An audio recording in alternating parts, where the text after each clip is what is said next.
3 kilometers beneath the surface of a planet I'll call Kyle, in a flooded cavity no light has ever reached from above. Something the size of a city block is moving very slowly through the water. It is roughly 140 meters long, soft-skinned, translucent, no eyes, no jaws, not a predator. It looks, more than anything, like a vast grey-violet slug drifting through the dark, except that under its skin, a network of fine white channels glows from within, branching up and down its body like the roots of a buried tree. From a distance, the creature looks like a diagram of itself. The water around it is not water exactly. It is brine. Extremely salty, extremely cold, under enormous pressure. The creature filters that brine as it swims, slow as a thought, threading its way through caves it has known for centuries. The people on the surface, 3 kilometers above, call it a vein. They call the whole species the veined. They have done this for 1,500 years. Their entire civilization runs on what they cut out of those bodies. They have never understood what they were cutting. Kyle is a cold, dry, mostly empty world. Its sun is a small orange star, older and dimmer than ours, and the planet receives only about 1/3 of the sunlight we get on Earth. Standing on the surface, you would breathe thin, dry, salt-tasting air, and the horizon would run flat for hundreds of kilometers in every direction. A continent-wide, pale plain of crusted salt, the kind that forms when an ocean dries up over millions of years. Kyle's surface is a dried-up ocean. The water is still there. It just isn't on top anymore. 1.5 kilometers beneath the salt, there is liquid. An enormous, planet-wide reservoir of brine, kept liquid by its own dissolved salts, and by the slow warmth leaking up from the planet's iron core. The native people of Kyle, I'll call them the Kylean, evolved on the surface, tall, thin, pale, 6-fingered. Their cities are squat blocks of cut salt, huddled around vents where geothermal heat reaches the air. Without heating, every settlement on the planet freezes inside a single winter. Long before they understood any of this, the Kylean already knew the deep water was there. They knew because they could hear it. On still nights, lying on the salt, they could hear a slow, low hum coming up through the ground. A sound the whole planet seemed to be making, just at the edge of perception. They named it before they could explain it. They called it the song. It took them most of their history to figure out that the song wasn't the planet at all. It was the creatures. About 1,500 years ago, a generation of Kylean engineers cut the first deep shaft through the salt crust and reached the brine. In one of the cavities below, they found the carcass of a vein that had died of old age. Inside its body, woven through its tissues like the branches of a buried tree, was a crystal. They cut it out. They tested it. And they discovered something that has driven every choice their civilization has made since. The crystal carries electricity perfectly. Not nearly perfectly. Perfectly. No resistance, no loss, no heat. On Earth, nothing of the kind exists. On Kyle, that one substance, they simply call it the lattice, is the answer to every engineering problem the planet poses. Without it, the cities go dark and the people freeze. With it, they have built an entire electrical civilization out of one biological resource. Here is the catch the engineers learned within a generation. Nobody can make the lattice. It does not precipitate in any vessel they have ever built. It will not grow in any tank, any vat, any reactor, no matter how patient. It grows in exactly one place, inside a vein, in the brine, 3 kilometers down. Over centuries. Scavenging the dead was not enough.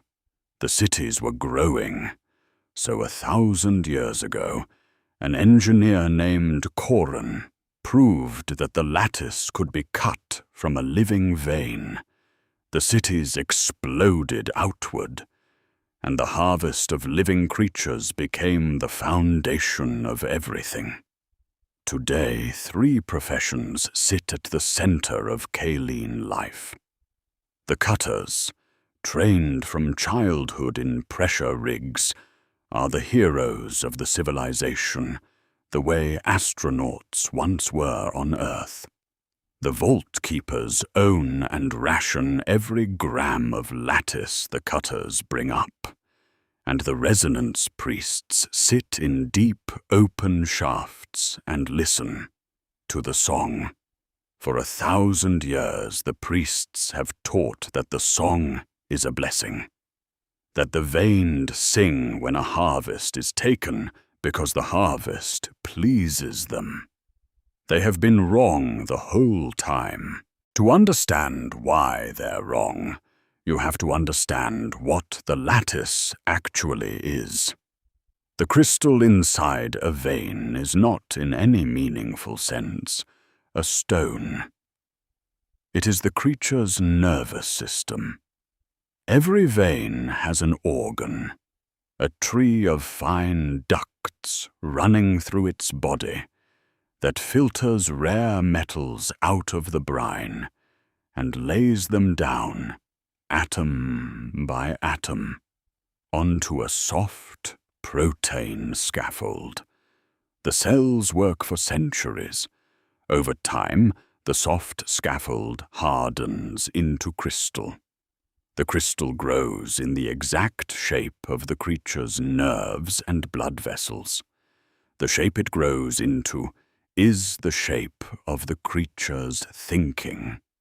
The crystal has an unusual property. When it is squeezed or stretched, even by a passing sound, it generates a tiny electrical pulse. Every sound that has ever passed through a vein's body leaves a permanent mark in the crystal itself. This means a vein doesn't have a memory the way we do. A vein is its memory. A century-old vein carries 100 years of stored sense. A 400-year-old, 400.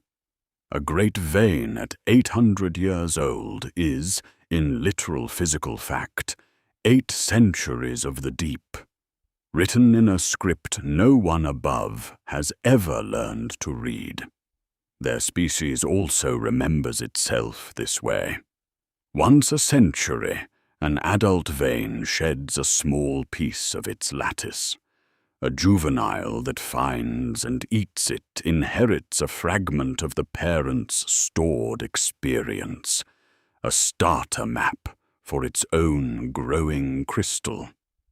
Every block of city light, every heated home, every rail line on the salt plain was bought with a piece of someone's mind. A standard harvest destroys in a single stroke the equivalent of every memory of a long Kylene lifetime. They have done this professionally for 1,000 years. For most of those 1,000 years, the cutters took middle-aged creatures. The truly old, the great ones, lived in cavities the rigs could not reach.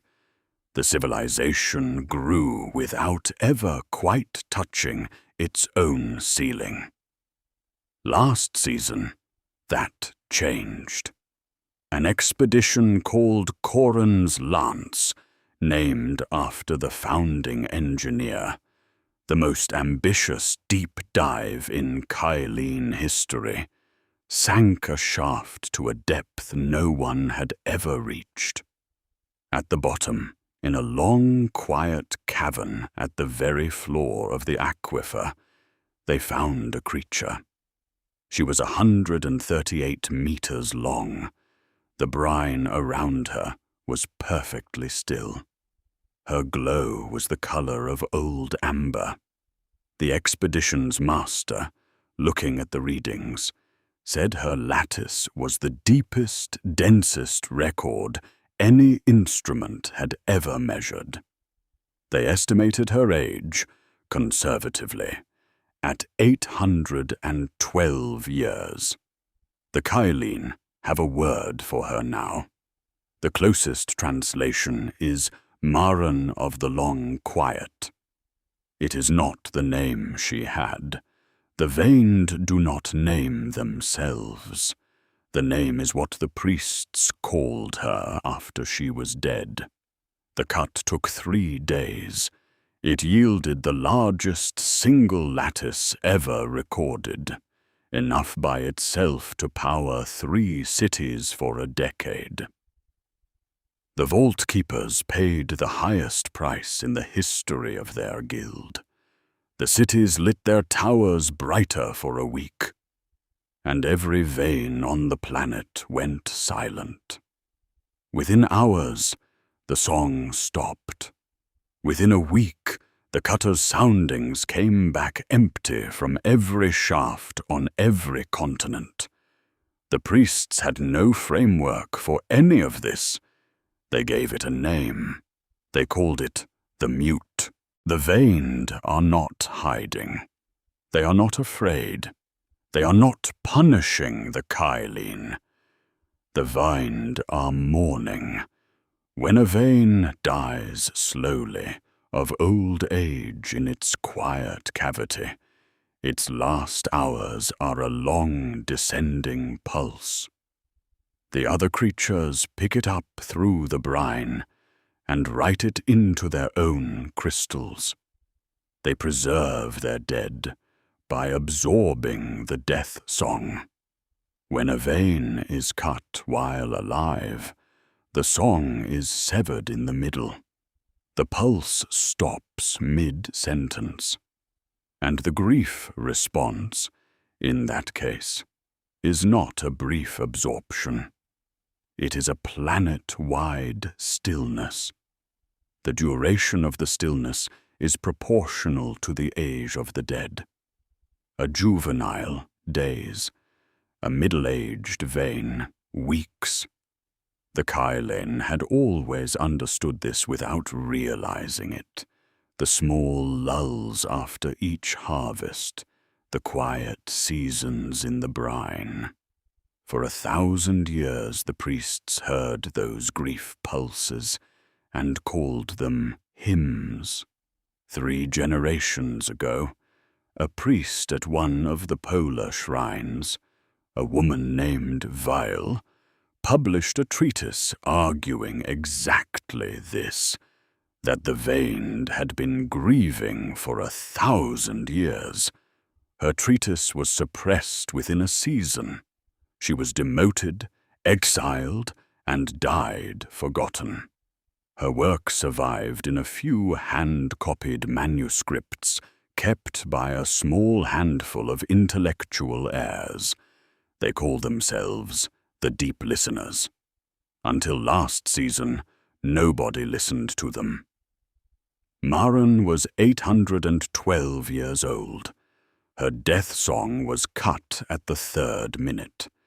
Every surviving vein on the planet received that severance at the same moment. Nobody alive knows how long the grief cycle takes when the dead one is that old. Nobody has ever cut anything close to her age before. The honest answer is years, possibly a long time. The vault keepers know exactly how much lattice is left. At full consumption, the stockpile lasts about 3 years. At deep rationing, perhaps a few more.